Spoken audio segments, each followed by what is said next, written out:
mentioned, a lot of these pictures you're going to see familiar faces, or they will become familiar faces. They're other docents. And I just want to give you kind of a background of what to expect with the docent program, so people aren't like, you know, totally in shock as we move forward with what some of the requirements are. Is kind of dimming the lights, is that helpful? Yes. Yeah. Great. So really, as mentioned, I want you to feel like you are a representative of the Beltline Arboretum. Can we all say that word, Arboretum?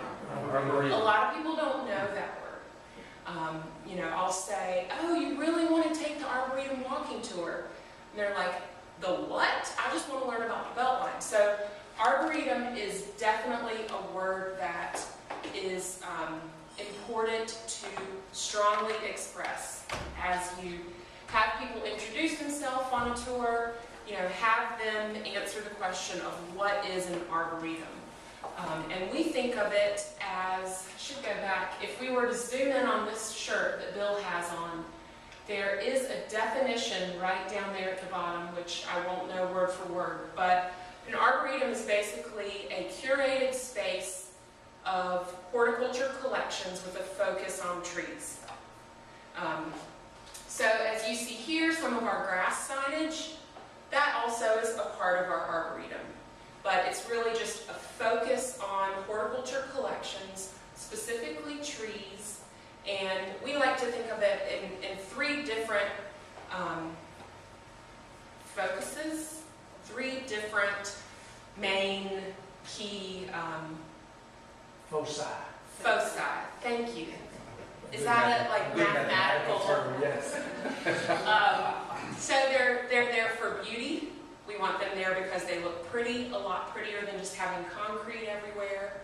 They're also there for education. We are there to spread the knowledge of why native grasses are just better for you than having turf grass that takes a lot of fuel. So they're there for educational purposes. They're also there for research.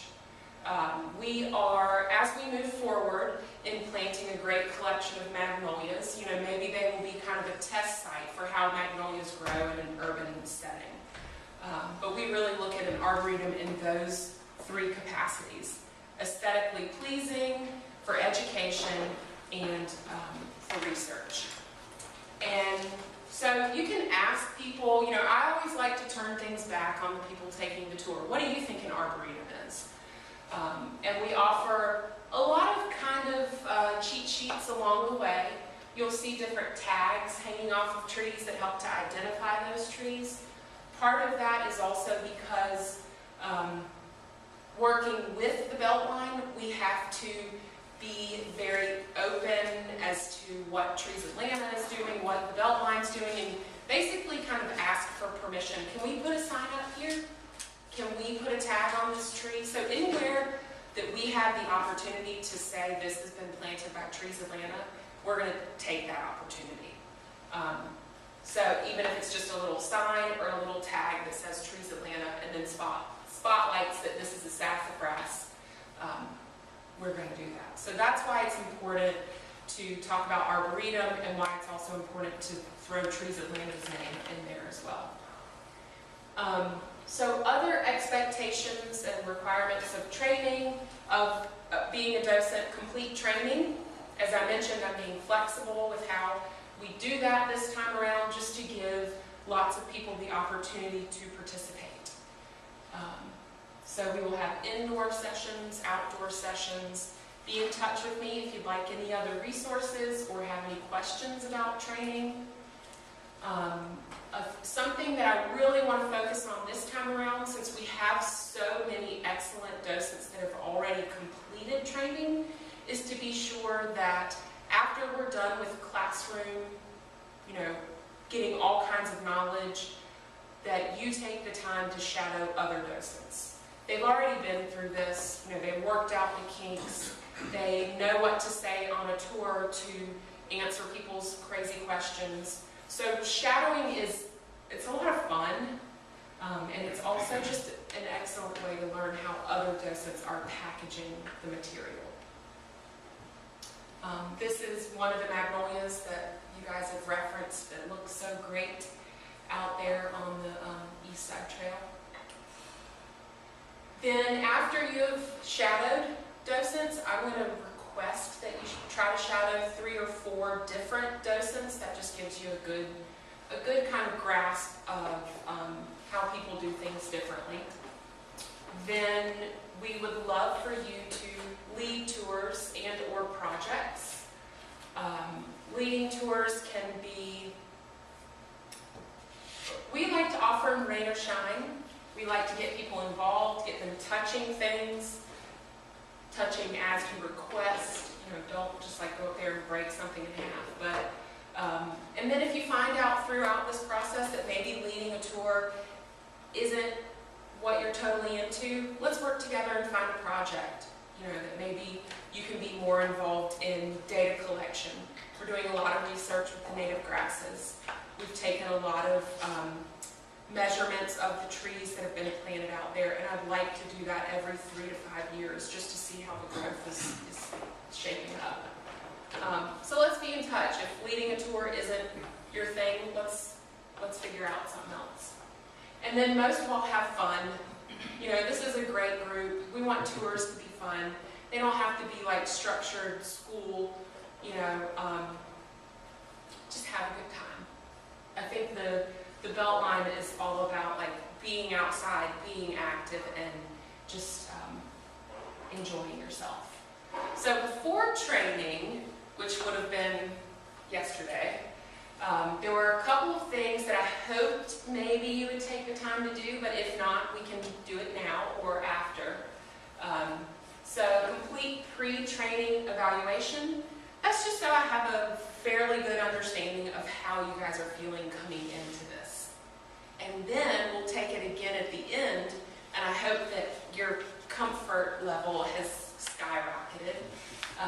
But it's just a way for me to kind of benchmark if training is effective, if you're getting what you need out of it. So please, I will send this out again after training, but please visit this link and submit your pre-evaluation. It's all anonymous, so there's no way that I can link it back up to Fred that, you know, he came in with no prior knowledge of anything and is not interested. And so don't worry about that. Just be honest.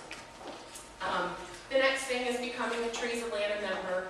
And if we chatted on the phone, then I sort of explained why that's important, just so you have a good grasp of what's going on within the organization. And the lowest level is $25. So there is a donation envelope in your packet if you'd like to submit membership that way or online. And I, again, will send that information through the follow-up email after today's session. What else was I going to say? And I can always check in with our membership coordinator if you need to know if you're currently a member or not. And then the last thing, pre-training, I guess this is really more like pre-tour giving. It's not something that has to be done today. But if you wouldn't mind taking a minute to complete the background authorization form in your folder. If you get into a situation where you're working with a family or students or children, we just want to be sure that you're okay to be working with a family, students, and children. So that's all that's about. Any questions about any of this stuff? Is that form in here somewhere? Yeah, it's right there. If it's not, I'll have to get on the person and put these folders together, which would be me. So if you don't have one, I've got some extra. So during training, you'll see in the folder there's also a tentative agenda of what to expect. And I say tentative because you'll notice that a lot of the individuals that are coming in to lead training are, you know, this is my day job, being here, working with you guys. But you never know, something might come up. We may have to juggle some things around. So I'm just saying that this is our hopeful schedule. You know, things can change, so let's just keep that in mind. but I have most of our meeting places, and most all of the instructors are listed in there, I believe. And if you ever have any questions, or if you know you're going to miss something, just let me know. I'm being flexible with training, but I'd love to know, if Joy isn't here for a week, that maybe she didn't let us know that she wasn't going to be here. I just don't want to be worried, or if we're waiting for a tour at Ponce City Market and we only have 10 of the 15 people that are supposed to be there, it can sometimes be frustrating. We don't want to wait too long for you. If we know you're not going to be there, it's just nice to know ahead of time. So just keep lines of communication open. And as I mentioned on the phone, all the sessions are different. So we try to keep it fun. And they're always on Thursdays from 9 a.m. to noon. And the locations vary. So as you'll see, the first two are in class. We'll be here. Parking will always be a little hectic. I apologize. We're just not set up for it here, unfortunately. And we have lots of trucks, as you've seen. And the construction next door kind of takes up some parking on the street, but I apologize in advance. Then, as we get into the fourth session, we'll be leaving from the Inman Park MARTA station, and that's just where the bus tour takes off. Easy place to leave your vehicle. We'll be back by noon, and the bus leaves from that location every Friday and Saturday, so it's very easy to get to and get from, and I will provide ample information on how to get there. Then we're back in the classroom for a session, and the last two are on the trail. So we'll be meeting anywhere from Piedmont Park to the Inman Park neighborhood area, and I will provide those meeting points along the way. We may end up, let's say we're going to start here and walk as far south as we can. I may work with you, if you're flexible, in helping to stage cars so that we can leave cars here, meet the group at Piedmont, and then head south and just jump in cars and get everybody back into their own vehicle by the end of class time. So just be on the lookout for that. And typically it works out pretty well. At least a handful of people bicycle, a handful of people have ample room in their vehicles to transport people. Or maybe I'll get one of the past classes to be like the chauffeurs or something like that. So just FYI, that can all happen. As I mentioned, new material every week. Attending is a great thing to do, and there's a Google site, which really is just a free site online for me to put information into instead of sending an email with a ton of attachments or a ton of links that you accidentally delete and forget about. This is going to be our storehouse for information. It is not up to date.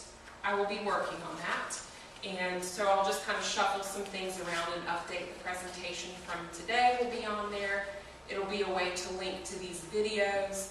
It's just a good storehouse for information. And as I mentioned, it's free. You don't have to have a Gmail email address to access it.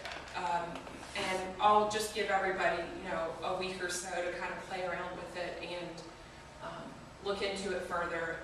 Feel free to let me know if you have any questions at all about it. But it will, this is produced through a Google site. So if you see this cherry blossom, which is not native, but they don't have a native tree option, so we'll go with that. This is what everything will look like on the Google site. It'll have that template. So if you see that, you are more than likely in the right place. Any questions about during training?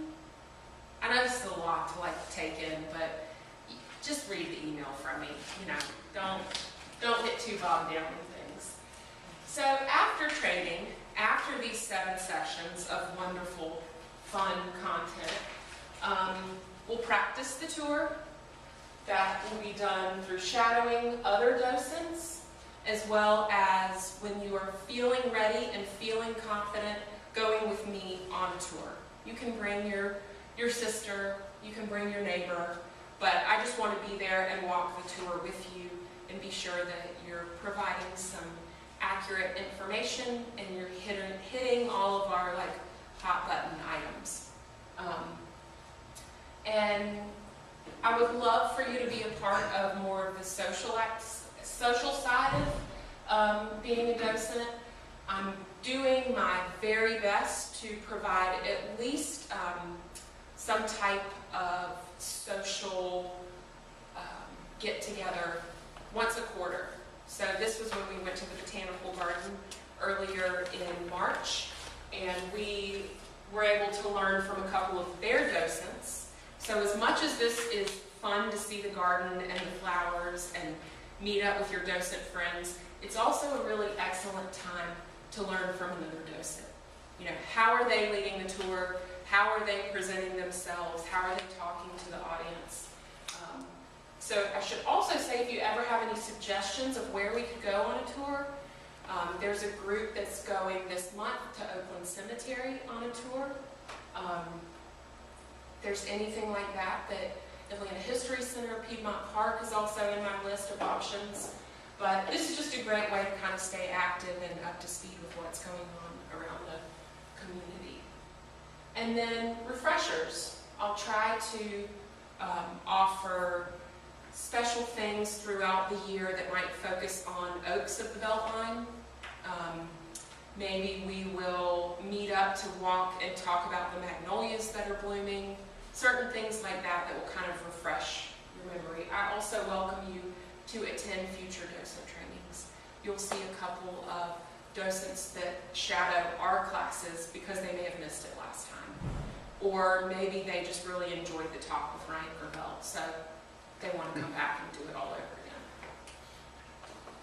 again. And we've talked about this, leading a tour, approximately 3 hours of volunteer time a month is what we strongly encourage you to commit to after training. Here's a great picture of the East Side Trail and a number of oaks that we've planted, along with some artwork here that we will see in person. They are railroad workers made out of railroad artifacts. And uniform. So after training, when you're ready to give a tour, after I've cleared you and said, yes, you are ready to be on the schedule, then I will hand over the uniform. It's this polo shirt that I have on, and I'd love if you could try one on today and decide what size is best for you. They are a great cheat sheet because they cover 3 things that you're supposed to talk about on the tour. Talk about Arboretum, Trees Atlanta is here, and then Kaiser Permanente is here. So I always tell people, if you forget, just look down at your uniform, and hopefully that'll be a good refresher. So the polo shirt as well as name tag, that is the uniform. But as mentioned, if some type of hat or something else is, comes to your mind as something that would be useful to have while you're on the tour, just let me know and we can work on it. This is one thing that's also a great cheat sheet to have while you're on the tour is the fact that there are always, usually, Trees Atlanta staff out there working on grasses, pruning trees, watering, mulching, maintaining. You can always kill some time by going up and saying, hey, Marty, will you tell us about what you're doing? And then you can just go off and be like, I don't know what's going on. But let them, kind of take the spotlight for a little bit. I'm always up for that. Any questions at this point? How are you feeling? Like, what did I get myself into?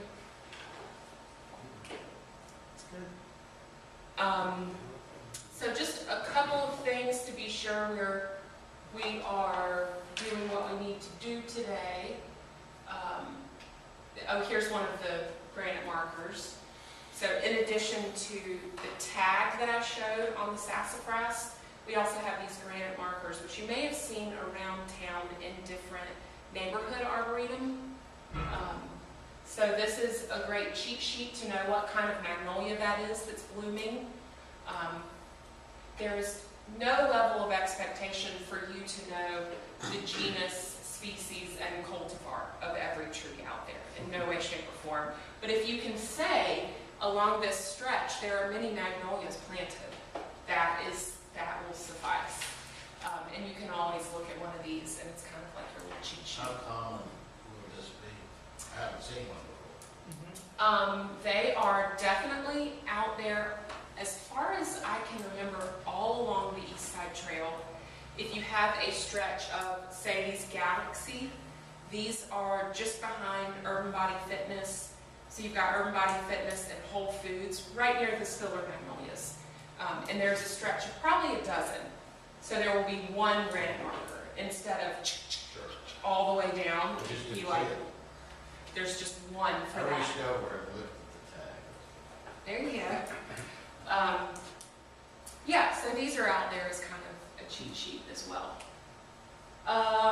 So if you haven't had a chance to, does anyone have this? Okay. If you wouldn't mind, just kind of double checking that information is correct. I mean, everybody's kind of done it. Y'all are still on top of it. 1, 2, 3, 4, 5, 6. Oh, are there 7 here?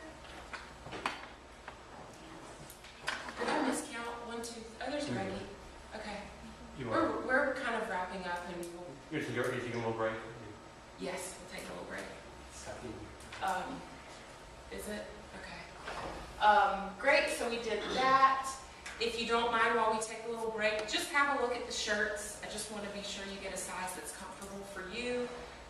The ones up top are the men's.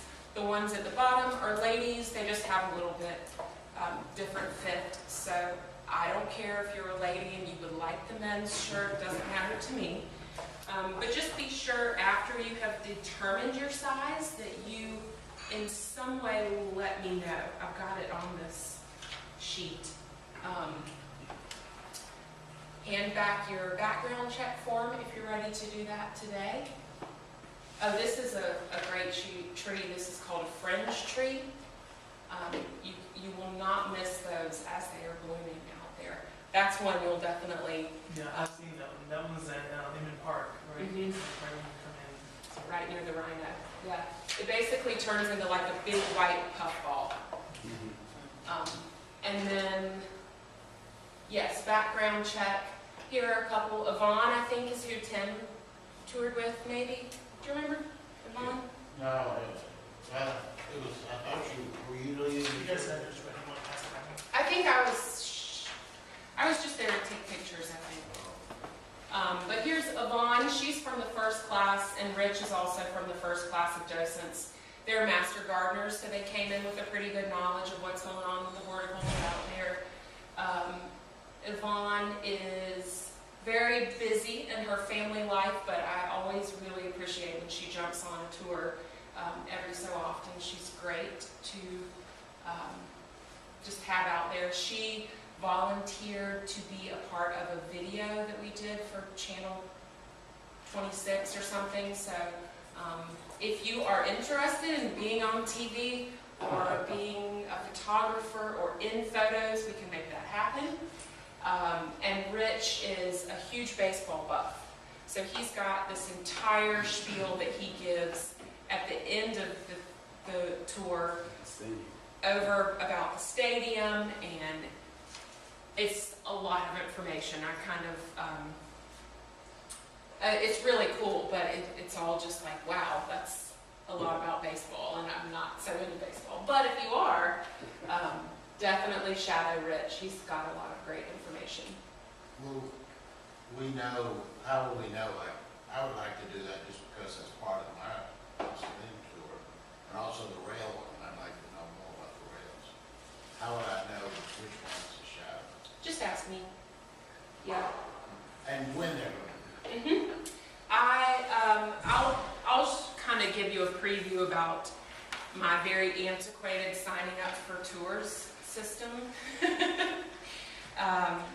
And then as docents have been given a tour of a date that they have volunteered and said they are available, then I can let all of you guys know, okay, here's the schedule, let me know who you would like to shadow and if you're available. And yeah, Provide their specialty. yep, if it's history, if it's kind of like surrounding neighborhood, we've got somebody that I kind of market as like the more kind of pop culture, like younger demographic kind of information. He's just, you know, sort of talks the talk very well. But yeah, I can definitely tell you what's their specialty. So the online pre-training, again, I will send that to you in the follow-up email. And I also am trying my best to get your evaluations of every session. This is not like a time-consuming thing. It's like, how would you rate this instructor? 1 bad, 5 excellent. Just so I know if we've got a dud on the schedule, then next year we need to switch things up a bit. But don't rate me as a 1 because I'm not, you know, well actually I probably wouldn't mind sitting out for a session or two, but that's just really helpful to know that what information is being provided is actually useful. I don't want to have a talking head up here that, you know, you guys aren't getting something from. So, and that's every session. So if I can get an evaluation on each instructor, that'd be awesome. This is cool. The just along the rail, there used to be a New Grape factory, which was a soft drink. I guess in the same genre as Coca-Cola, didn't make it that big, but they created the syrup and bottled all in the same factory, which was different than Coca-Cola. Coca-Cola would send off the, isn't there somebody from Coca-Cola, past employee? Maybe she's not here yet. These were all fruit flavored. And so instead of shipping off the syrup to be bottled in another factory, they did it all here, and they've got this great mural. So another cheat sheet while you're out there, if you forget what that building is, there's the mural. So before we take a little break, just a little bit of homework. Review the tour checklist. I'm not spending a whole lot of time on that today. It is in your packet. Just want you to kind of take a minute to see the types of things that should be, I think it's on the left side behind the background check and the schedule. That's really the framework of what I request docents to cover on the tour. And when I was looking back at it yesterday, it's not really like, it's not too much. And if you feel like it is, let's figure out some ways to help it be more manageable for you. But I'd love for you to go into training with already kind of an idea of what all this is going to mesh together to become an end. So just take some time before next week to look over that. Also, the very last thing is that first page about being a docent. I should have started this entire thing with, yeah, let's just start all over. Rewind the tape. What is a docent? Any thoughts? Yeah. It's really just a very well-trained volunteer. You're an expert volunteer. And one of my coworkers said, why don't you just put together a manual and just hand it to these people and let them read it and come back and lead a tour? I could do that. Well, we want you to be sure that, you know, you're learning the content accurately, you're having a good experience, and all of what you're learning during training is able to be put into your tour. You know, it's not very compelling for you to say on a tour, well, I read on page 39 that Ryan Gravel started this whole thing. It's a lot cooler to be able to say in a tour. When I met Ryan Gravel during training, he said that his 3 main reasons for doing the Beltline during his graduate research were blah, blah, blah. Or while we were on a Ponce City Market tour, oh, you took a Ponce City Market tour? That's really cool. How'd you know, that's a much more compelling tour than just reading something. So I'm more than happy to package things in a document and provide that to you. If that's of interest to you, if that's how you learn better, just let me know. But for now, this is the style of training that we offer to docents. So, but if a document is of interest to you, I started one and it just got long and kind of, so, but that is what a docent is, at least to us in this setting, is a really well-trained volunteer that leads tours and projects and anything else you want to do within the Arboretum. What kind of notes do they use? Docents usually take with them? It runs the spectrum. Some people will just take this checklist. They've got a really great memory and will just, as they see buildings or parts of the trail, that'll jog their memory and they'll talk about what they see. Other people will take little note cards that they've just written out. Other people have like a systematic kind of flip chart that goes along with each stop. And as we get into further sessions, I didn't want to overwhelm you with all that right now, but as we get into the last two sessions, we'll really be offering some more of kind of like a framework of how to package each stop. So, yes, that is up to you, and I will also offer some suggestions of how it might be useful to do that. Okay, does it, what happens if you're doing a tour, if you're conducting a tour and, you know, people are just like, oh, this is a tour, like, just, you know, people that are walking by, do you have to register them, or can they just join? I mean, I can imagine this can get a little large if it's, you know, just people adding on. Yeah. How does that? It can mushroom. Well, one thing that's a lot different, so Tours of the Beltline started with the bus tour, which is really hard to get on. And what's great about that is they have a max number of seats.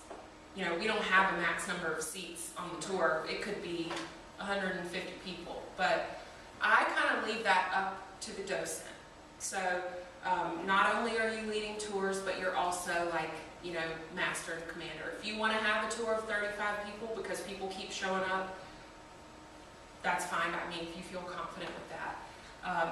I'd like to say, you know, oh, the registration site was at 20. Let's see how many people show up by 9:55. Tour starts at 10. At 9:55, if we don't have that many, I'm more than happy for you to join. And now we have a new registration site. They can register through their smartphone on site at that point in time, which is great. Or if you want to just have walk-ons and not go through that process, I'm okay with that too. And maybe that'll change. Maybe as things become more popular with the tour, we'll want to kind of be more diligent about getting registration information. But I'm fine if you want to let other people walk onto a tour. I know that it happens very frequently. I mean, it's good that they're interested. Yeah. Yeah, a lot of times if you say, you know, we're at 20 and, you know, maybe you can go online and register, then you might just kind of lose them. You know, like, oh, well, I was here and just kind of wanted to jump in. I have the time now, but I'm not planning to go back to the website. So, yeah, sometimes it will behoove you to just go ahead and let them on, but I really leave that up to the docent. I think it's up to you guys if you feel comfortable adding in people at the last minute or not. Well, let's take a little break. So, we'll talk a little bit about the programs. Again, I've kind of worked in every one of these programs at some level, because the majority of them I had some part in designing and creating them. Neighborhoods is one that would be more involved with forest restoration, neighborhood arboretum, the annual tree sale, now annual grass native perennial sale, urban forestry education, which for the most part Kate handles the adult education. That's in, we'll talk. Basically, it's the Tree Keepers, the speaker series, and Kate already told you all about it. The docent program. We also have pruning classes. I think 10 to 14 pruning classes a year. They're free. That may end at some point. Right now, all of our adult education is free, except for Tree Keepers, which is 7 classes, and it's like $75. You get a hat, a book, a tree. So, yeah, you get a lot. If you don't get the hat, it means you didn't do your volunteer component. But that's the adult education part, which Kate, you're going to talk about herself. We also have the urban tree planting and care, and that's really what the organization started with, the big trees downtown. We started off planting right there at Spring Street, Willow Oaks, and Bradford pears. The only time we planted Bradford pears in our history. And that was in the first trees went in 1985, 86, people will argue about that. And we've kind of really grown from that program into many other programs. In fact, it's a very small portion of what we do now, because those trees, they tend to be more expensive. We've run into places that you get the value. You get the value in downtown in big corridor streets, but you don't really get as much value if you plant in neighborhoods. You might as well plant a smaller tree and the rest will catch up from a cost perspective. So we plant a little bit less. On the Beltline, we plant a lot of the big urban trees as well. Youth education is another program that we have, and I know that we can use help with youth education. If anybody has an interest in that, we even if it's doing one class specifically, it's herbal class or some sort of herbarium piece. We have I recruit. I'm constantly recruiting. So Lauren and Alex go into schools and they manage everything. So really, if you're interested in that, we have to do a little bit more of a background check. But to do specific programs that you're interested in bringing, Lauren and Alex are very excited about that. And then about my arboretum, which is probably the majority of our discussion today, is what y'all obviously will be focusing on your time. And again, just if you're a docent, you're interested in doing something else, it's likely that we're working on it anyway. And so you should always bring it up to Kate, and she might, if you're really interested, she direct you to the right staff person, and as a docent, you can help out in those different areas. The tree planting is what we're known for, and when I said it used to be our large trees going in, the 2.5-inch caliber, 15-foot tall trees. Now we've moved more into the 6-foot trees and planting with these people, volunteers. Angel's got probably a 10-year volunteer there. And Jim here is probably a 14-year volunteer. So these kids are probably out once a year. So we have volunteers that are out for many years, and we have college kids that come out a couple times. We've got little kids that come out once. You can kind of skip it before and after. This is the same street, I believe. Maybe not. So, yeah, I think this is the same street.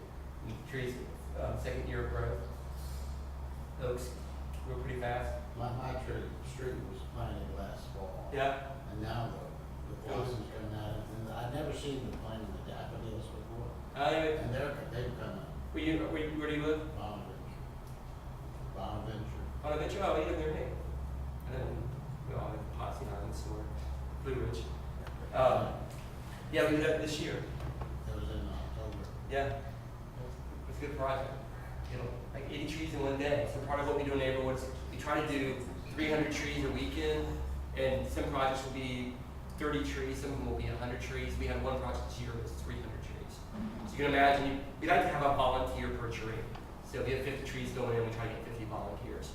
And the program hasn't changed that much, besides we plant a lot more trees. We moved from a 10-gallon pot to that 15-gallon pot, which means that every tree that we plant takes about 1.5 times longer than it used to. So we got to a bigger tree, but also we think the results are a little bit better. Tree care and pruning is the pruning class. This is Judy, volunteer for a few years. That might be me instructing. This is over there in a park on the west side. I can't remember the name of it. But we'll go back to trees that are about 5 years old, show people how to plant. It's a great place to show not basic pruning, but kind of level 2 or 3. And you can see some in the tree, but we don't actually like volunteers to get in trees. Most pruning we do is from the ground.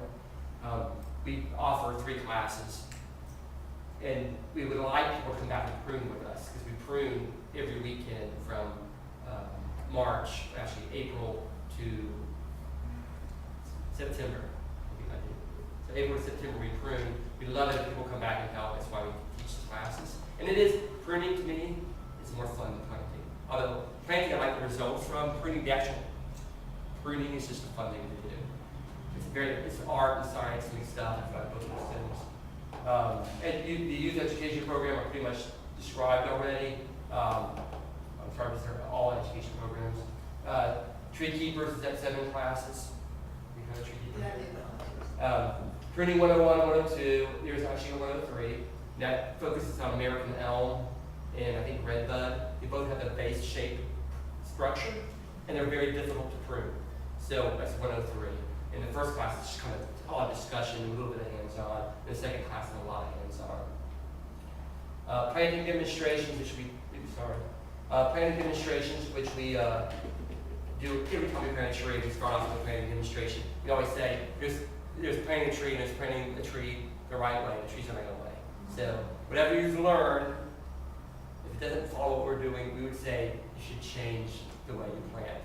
We pretty much, not only have we planted this way for many years, we go back to those trees and see which ones haven't done well, and we usually can go back and see exactly why. If a volunteer planted too deep or didn't break up the root system enough. I have a question. Uh-huh. I helped plant a bunch of trees in East Point. You know, Chip Fincher?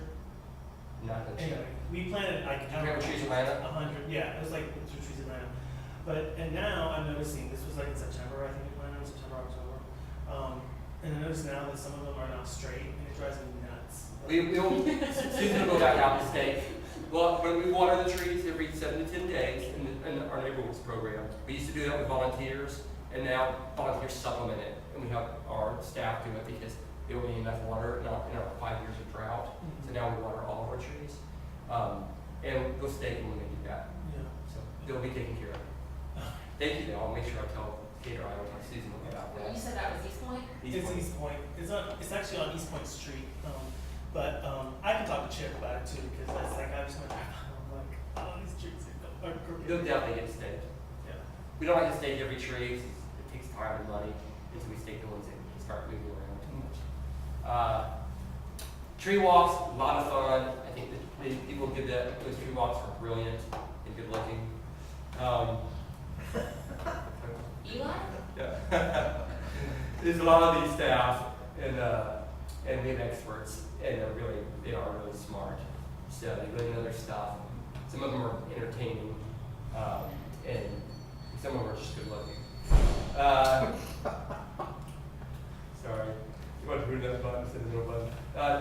Newer education programs like the Beltline Docent program, which it shouldn't say new anymore. It's the 3rd year, and our birds, butterflies, and bees program, which is the youth program that goes into the schools. We regularly go into about 10 different schools, but very regularly another 6 or so, not quite as much, as often. And we do that, it's not just a one visit, they visit minimally once a month to each school, so the kids are seeing our teachers regularly and getting that environmental education. It's not just trees are part of it, it's environmental education, which they would not be getting if trees and wasn't visiting the school. And what we found over the last 20 years is that planting and caring for it can only do so much. We really have to educate both youth and adults, which is why so much more of our effort is going into education.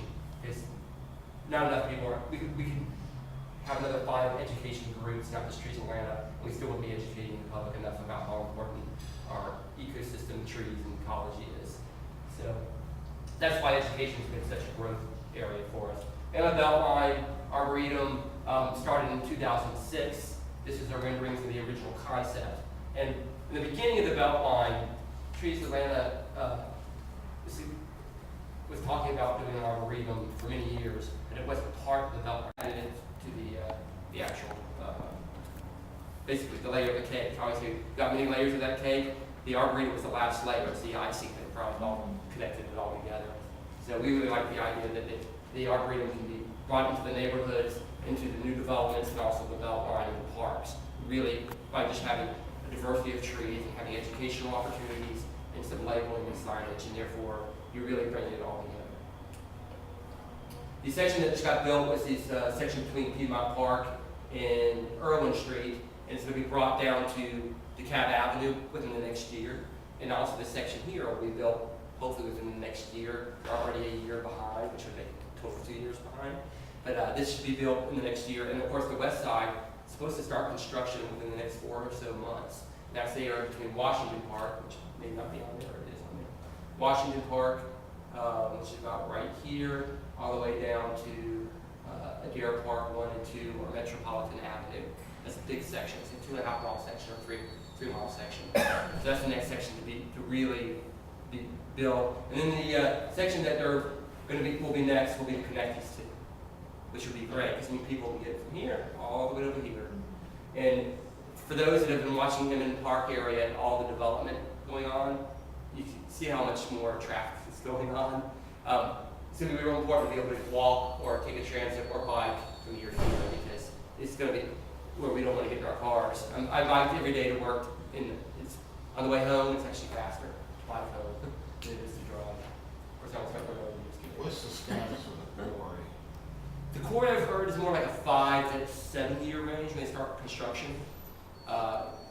And that's all I know. Everybody's always asking updates, and it never moves fast. We ask more than they update.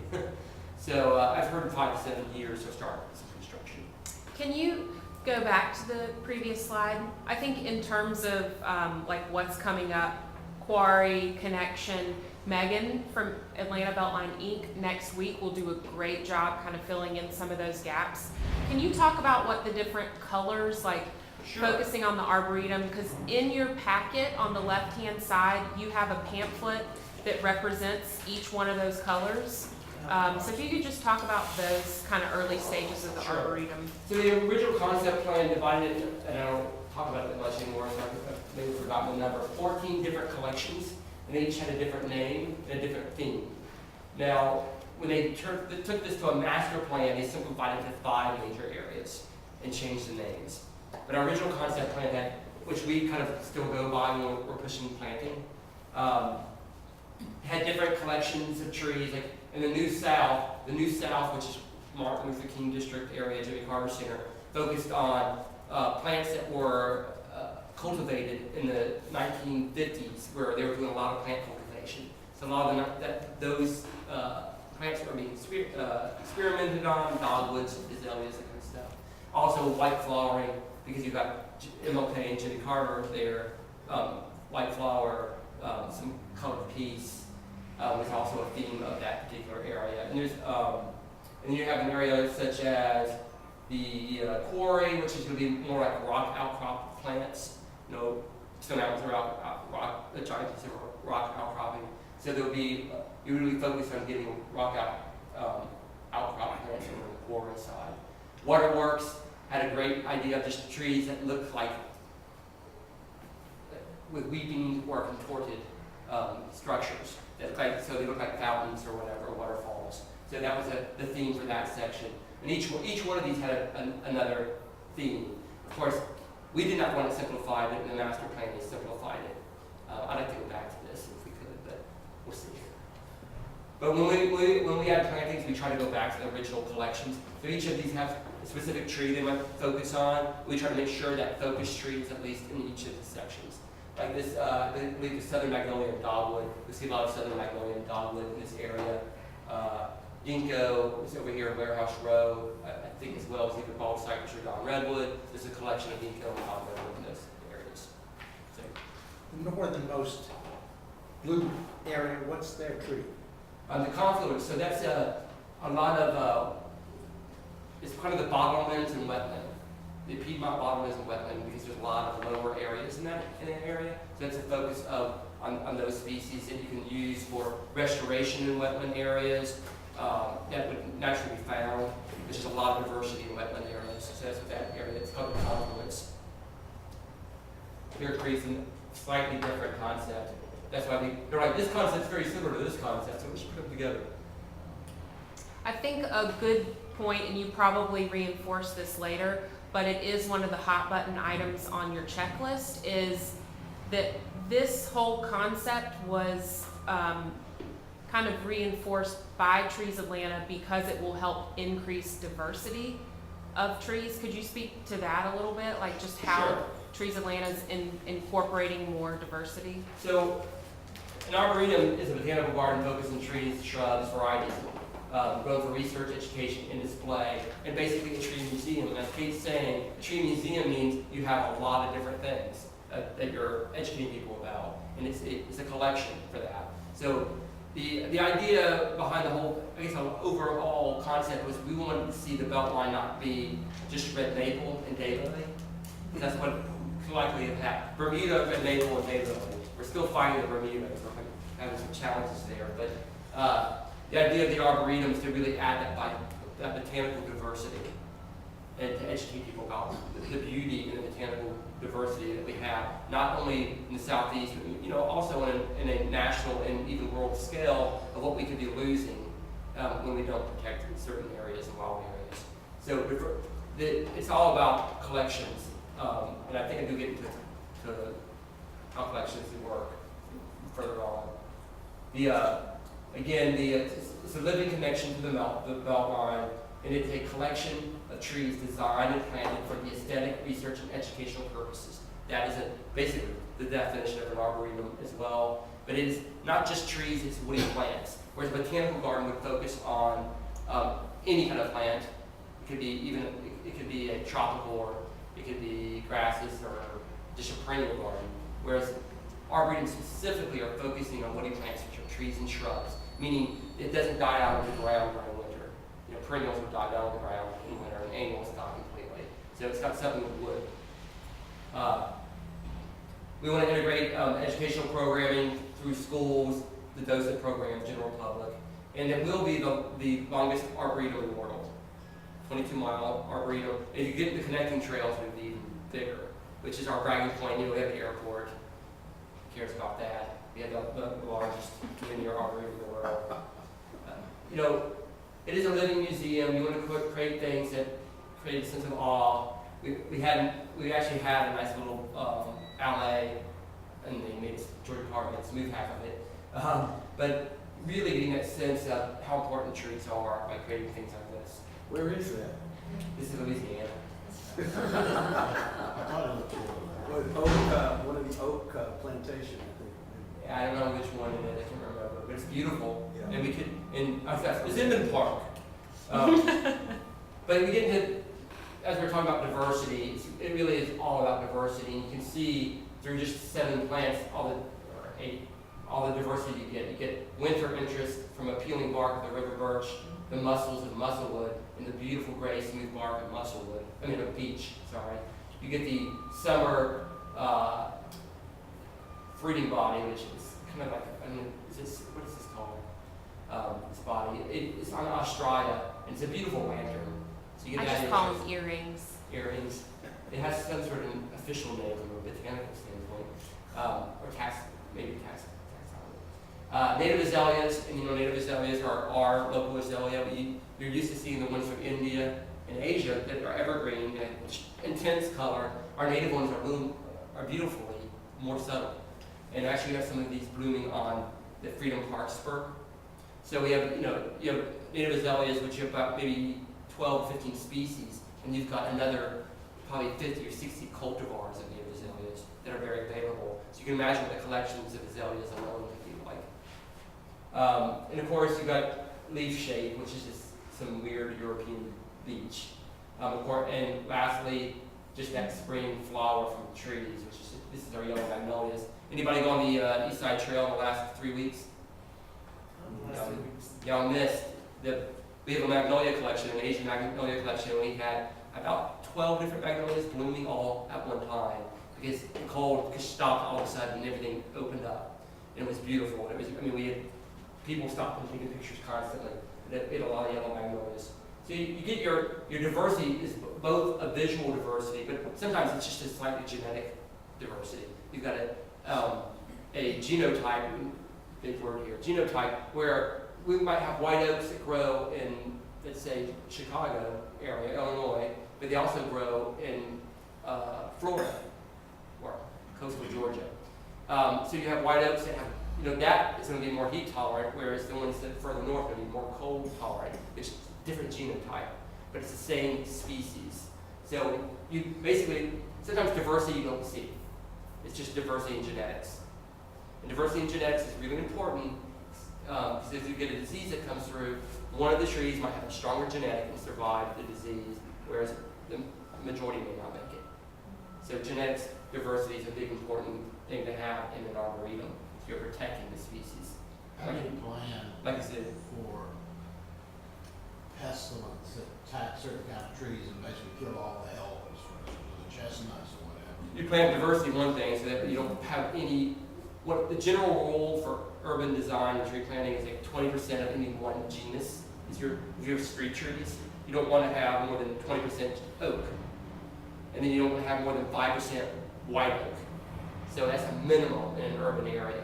So diversity is number one thing you do. You also have programs where you have, it could be a docent program where you're checking, you have green ash, you have about 200 green ash planted from our programs, that we might have a monitor program where Tim goes and checks out East Lake Drive and maybe about 30 green ash during the ash ambrosia cycle.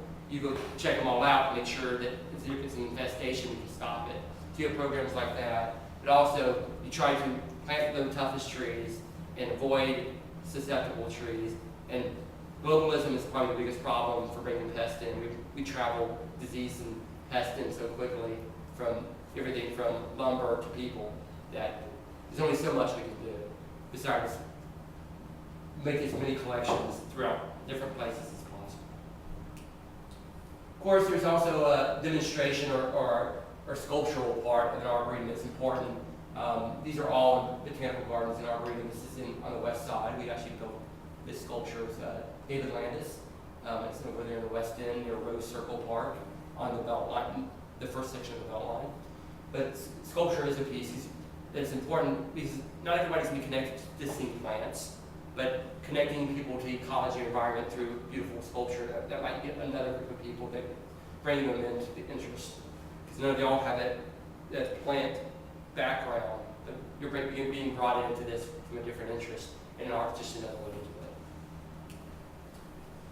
it. This is an example of a demonstration that would have water as the theme, where all the water was coming to this area, and the idea is to slow the water down because you want to keep water out of our sewers for as long as possible. You want it to infiltrate through our soil because that cools it down, slows it down, and takes out pollutants. So if you have water going straight into your sewer, you're bringing warm, fast, and polluted water straight into our creek systems. So the idea is to infiltrate it. So the drain was right here. The idea is for the rain to come in and you're slowing it down so hopefully it penetrates in the soil and doesn't get to the drain. So this is an example of a demonstration. We didn't do it because it cost like $70,000 or $80,000, which was about 50 more than we had. This is another piece that's changed and hopefully will be installed the next year. This is a demonstration piece about the 33 native oak trees to Georgia. We have 33 species of oaks, which is the highest except for Texas in the country. Texas has more, it's a much bigger state of oak trees. So they're very important to our wildlife, but also to industry because it's a big timber product.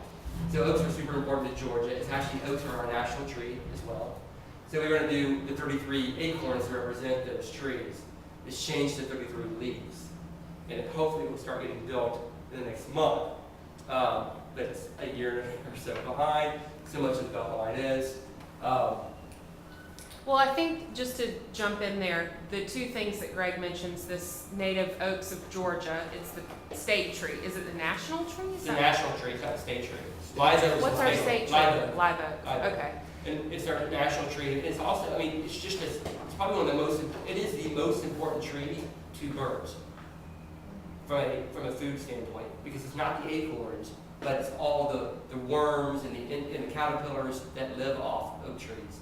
It has the highest bird value, which people don't think about that. They think about flowers and pollinator, things that are pretty, but if you really want birds to thrive, you plant oak tree. Squirrels do well too. Yeah, squirrels do, which feed the hawks and the owls. Well, in regards to the water runoff piece and this acorn piece, which as Greg mentioned have both changed, these are kind of concepts that haven't really, they're not there. But as a docent, we will supply you with this kind of up and coming information so that you can kind of paint this picture and say, you know, you're visiting on a great day in April, but just so you know, if you come back in the fall, this is something that you can see. You know, this isn't an arboretum that's just for a one visit kind of thing. It's to come back and enjoy season after season, for new exhibits of art, for new installations of educational demonstrations. So though these may not be out there and the concept might have changed, it's a great way to show that you're going to get kind of the most up-to-date information that may be behind the scenes and not even taking place yet. So even though these are inaccurate, I think it's still good to show. Yeah, and I mean, we have the beach circle, which I'm not sure if it's in here. It's not been updated. The beach circle, which kind of, the beach circle, and it's historical beach trees. And the original, one of the original concepts in the Arboretum concept plan was to do these different circles with different trees throughout the whole belt line, because you're celebrating an individual tree. And the idea of being inside the circle of beech trees and then going to the circle of sorrelwoods and seeing the difference and really just seeing the unique beauty of each tree and where you're surrounded by it, really would hopefully get people to love diversity. 33 native oaks. How about pines? Pines, I think they're like 7 to 9. 79? 7 to 9. 9 maybe, I think it's 9 pines. 7 to 9. 7 to 9. I'm throwing that out there, I think it's about 9. Magnolias is about 9. But oaks, we have more oaks than anything. Is this a particular site that's been? This one was over there right north of Freedom Parkway, but I think we're moving it to Angier officially yesterday. I think we're all on board now. Angier, it's Angier Springs, the name of the street. Angier Springs, which is where the fourth board gate entrance will be. So we're hoping to move it there. And it's going to be 33 leaves to scale with each other. Anywhere from 4.5 feet to 2 feet. And they'll be in stainless steel. Be down in North Avenue, Just south of North Avenue. where all those trees were planted. Yep. Just, it's about 4 or 5. The sassafras? Yeah, I counted them yesterday. Like 5. Kind of 5. I replaced 7 this year, so we're still doing, we're 2 up. I did count 5 deserts yesterday. You don't see, what you don't see also in a lot of parks and spaces, it's just letting trees do what they want to do. And from the branch that would, you know, drop to the ground, and the beauty of that, and the beauty of structure of trees, and letting trees own the space. You get to see that a lot of times in Botanical Garden Arboretum. You wouldn't see it in the parks. Parks can limit everything up. And hopefully we'll have a lot more conversation in working in partnership with whoever maintains the Arboretum and the Beltline in the long term. A lot of this is about partnerships with Beltline, the Parks Department, and PAD, and making sure that we're trying to keep on board together with the same vision, or a shared vision. The circle of trees, we have, so you can see all the different circles of trees, which we have a beach circle, which is much smaller than all of these. And then the bent or manipulated tree, we haven't done much of this. I look forward to seeing this happen.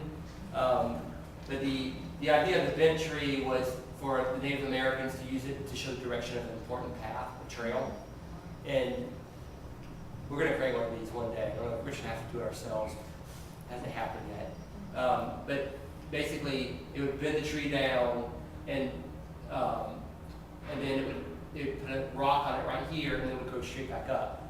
So then that would show the direction of an important trail for whichever Indian tribe. And they see these throughout the mountain area of Georgia and throughout other places in the country, but you can see these. And then there's this kind of the natural bent tree, and just the beauty, again, of what trees can do. Beach circle, here it is.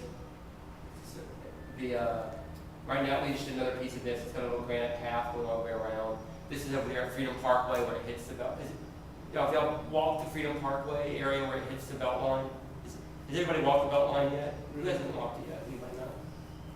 So where Freedom Parkway, some of it, where Freedom Parkway hits, there's a connection trail, and this is what's on it. It's got a good view of downtown, and a good view of the belt line too. It's really a nice little spot. I haven't seen anybody sitting there to eat yet. Imagine what happened at some point. Just large specimens. You know, an arboretum actually will have some of your biggest specimens, just like a botanical garden might have rare specimens. You often have your biggest white oak in an arboretum that will never be cut down until it's ready for it to come down. The idea is that trees get protected more in an arboretum. I think it's tulip poplar, Katsura tree. It's a huge Katsura tree in Pittsburgh, I think, or Philadelphia. Huge. I think a good takeaway from that is that what we will see within the arboretum here are a lot of new trees, not so many mature trees. So the mature trees that we do have, we need to like take extra special care of them so that they stay mature trees along the Beltline. So we'll see a couple of different processes that Trees Atlanta has been a part of to help preserve the few existing mature trees. And that's, it's really cool. Taking cuttings, as we talked about with the mature magnolias, as well as some erosion control. So we'll see that out there, and that's exciting. One of the most exciting parts for probably the majority of people is the wildlife possibilities here. We've already added about 8 acres of native grasses and wildflowers. Grasses and wildflowers are very important from the pollinator standpoint, but also important for habitat.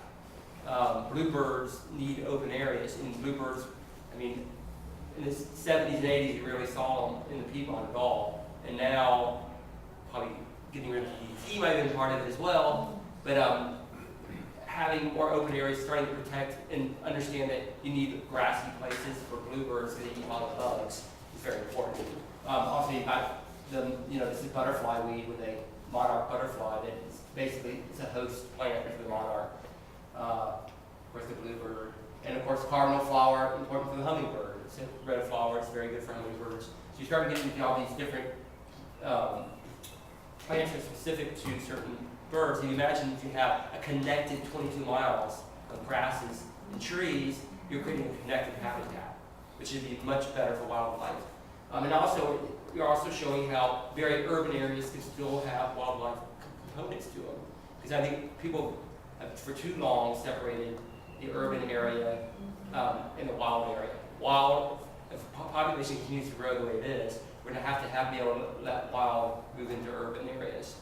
And so native grasses can also be quite beautifully managed and maintained by just mowing around them or having a bed edge.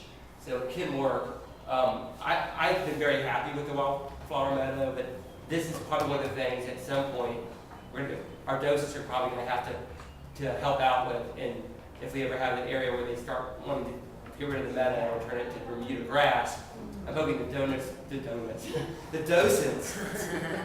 You're the second one this week. I've done that twice. Kate and I, all we do really is eat donuts all day. That's why we can't speak. Donuts Atlanta. Donuts Atlanta. Donuts are probably the second most important part of Trees Atlanta. Trees and the donuts.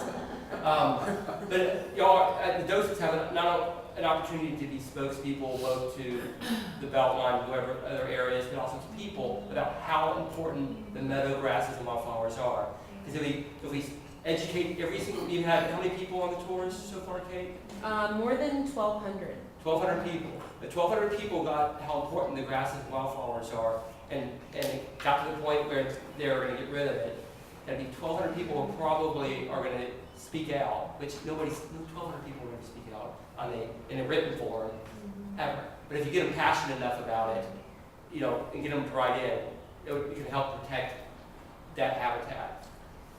Just one thing to add, the Centennial Park, people are aware, is right downtown. It's completely surrounded by buildings and concrete. A few years ago, one of the birders who worked in a building near there started going to Centennial Park in the winter and various times of the year just to see what birds were there. And he discovered to his amazement that warbler species stayed in Centennial Park far longer than they were anywhere else. So far there have been, I think, 30 or 31 different species of warblers in this tiny little area, which is basically, it's sort of a grass field with some maple trees and some other trees around it, but has been enormous. Basically birders come from all over the state to take pictures of the birds in this tiny little urban oasis. So if you compare that to the amount of trees, the amount of landscape and so on, possibilities in the Beltline, it's just amazing. You can have an enormous variety, not just birds, but also butterflies, dragonflies, all sorts of things. That's possible. And with the connectivity, it makes it safer and easier for them to get there, which is nice. Because they're flying in and out of that park, I'm sure it's a scary place to be, but from a bug standpoint. But so you have the connectivity, and it just makes it that much better. Where's the threat coming? What? The threat to this wildlife, Well, I think the threat is you have they've had 3 executive directors at Beltline, and the one may have an idea of liking something, the next may not. And they have a different vision, and it's just their vision. They need to know that the people of Atlanta have a vision as well, that they've learned and adapted to and believe in. And it's not just the whim of that particular person. Like, it wouldn't be a whim of myself. I think we should do this or that. So you just don't want somebody to come in and make a sudden change. And there is, there's been talks of, I'm not sure, certain people like it. So I think it's really important to educate about the meadows and grasses and get people to love it. And we have signage out there. We'll probably need to do a little more out again. And create that support group. And I think when people understand it, they find much more beauty in it. I find beauty in it anyway, but when you start to understand it, you find a lot more beauty in it. One of the things I learned years ago was when somebody can actually identify a plant or an animal, then it opens themselves up to loving it. Because you're like, oh, and you start seeing the beauty. It's like a kid is a kid, it's your kid, and it's Mike, you're Mike. But if you help plant something, or if you know that is a butterfly weed, and then they decide to mow and put Bermuda in, that's their. But you have to care for Bermuda, and you don't have to care for the wild-grass. You have to care for them in different ways, because we have so many invasive plants that move in. That's the biggest problem with it, is invasive plants. Yeah, we cut them and pull out weeds. It's all a weed pull. I think the threat, at least from the perspective of people on the tour, is that when they initially see it, it's unmanicured, it looks unkept, it looks messy, and we're used to a very manicured look. So I think the biggest threat is that people are uneducated.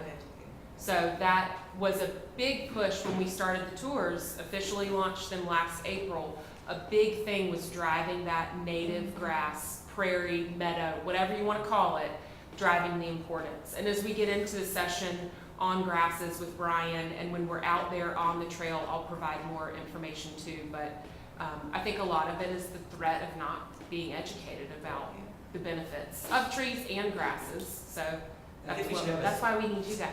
We should probably have a reminder Docent class on that this year.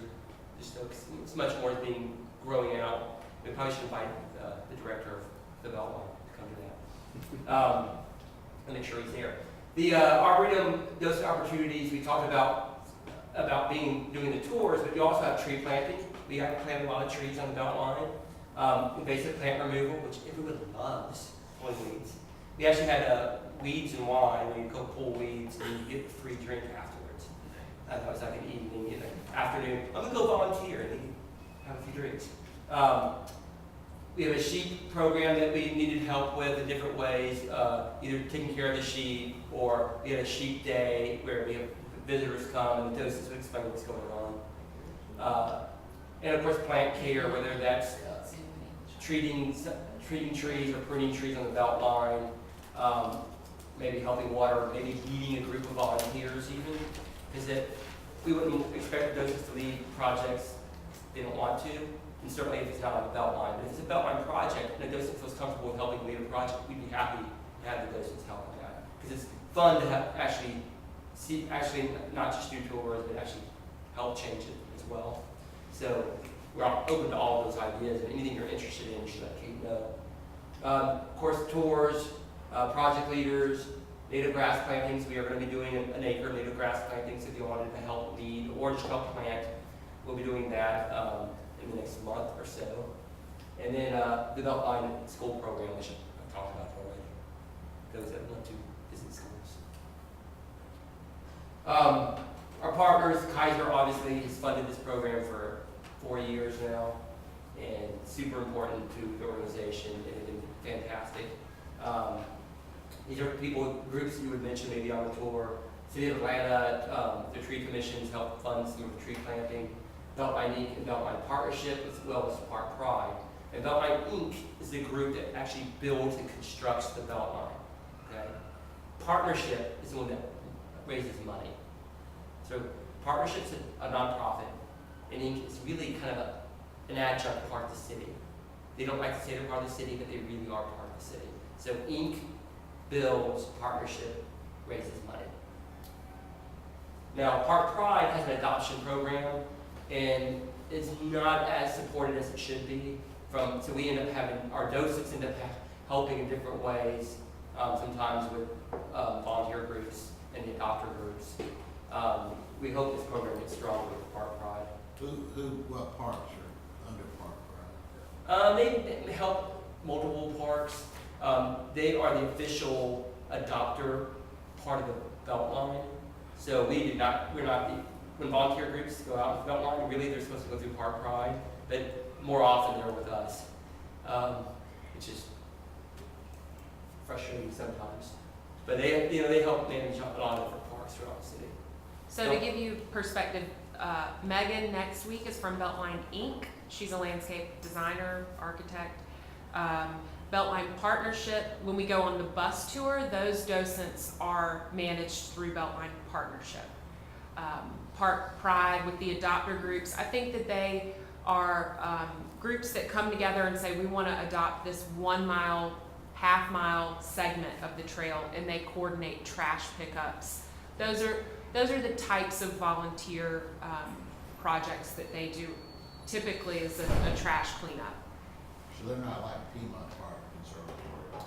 No, they're not really like about park services. They kind of look at a number of parks and less work in them, but more advocate.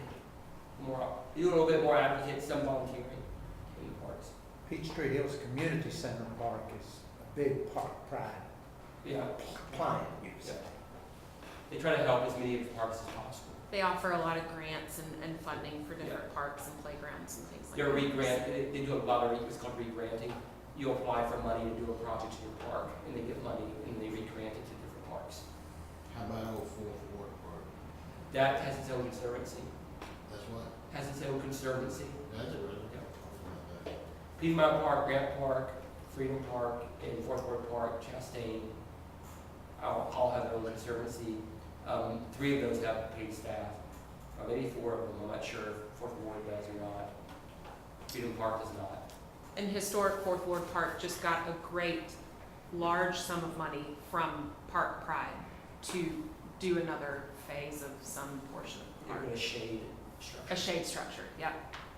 We'll visit there as well, just. Doesn't have a lot of shade at the moment. Not a lot of shade. No, we need more trees. All those industrial plants kept the trees over So some of those key things that you're going to take, that we'd like you to take away, never forget when you're doing a tour. Trees Atlanta really made the Arboretum happen. We started in 1985. Our mission, to plant and conserve trees and educate people about the importance of trees. That it's a 22-mile project, and they're looking at about 20 years to implement it. It says 22 years. You can do 22, 22. But the mayor wanted it done in 10. And Kaiser is the sponsor. And these tours should be fun. They should have your own flavor to them. Clean flavor. But everybody does a tour differently. We don't expect anybody to have to be so stiff that it's just this way. Although some people might want it that way. You may be that person who's just like bam, bam, bam, bam, bam. But adding flavor to it makes it different for somebody who goes on the tour the second time. So having your own little components, but these are some things, key pieces that we want you to remember. And at the point of adding that diversity is important, and so is the prairie, which is what we call it. So that would be the next piece that I think really you want to continue to remember. So with that, I should go back to that slide. Do you have any other questions specifically about the organization and kind of how the Beltline Arboretum came to be, kind of a little bit of history? What was year one? It's 22 years. It's 20 years, it's 20 years, 22 miles. So the first year was, what year was the first? Oh, sorry. The first year of construction, I think, was 88 or 89. I'm sorry, 09. I'm going back in history. 09 or 08 was the first building piece invested.